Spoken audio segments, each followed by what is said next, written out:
Hello everyone, সবাই কেমন আছো? কিছুদিন আগে আমি চলে গিয়েছিলাম ধনিয়াখালী হল্ট কিছু কাজের জন্য। সঙ্গে ছিল সাহিল। চোরাবালির পিছু টানে বুঝি না এই ভাষার মানে শান্ত মন কেউ চাটন খোদা জানে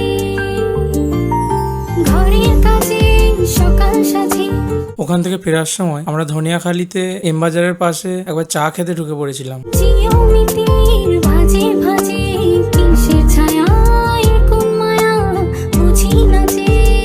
চা খাওয়ার পর সাহিলের মোমো খাওয়ার ইচ্ছা হয়। এমবাজারের পাশে নাকি খুব ভালো মোমো পাওয়া যায়, তাই ওখানে একবার চলে গিয়েছিলাম। ওখানে গিয়ে দেখলাম ওদের এসি খারাপ আছে, এসি চলছে না, তাই বাইরেই বসার কথা ভাবলাম। বাইরে বসে ভিউটা বেশ ভালোই লাগছিল দেখতে। ওখান থেকে মোমো খাওয়ার পর আমরা বাড়ি ফিরে পড়েছিলাম।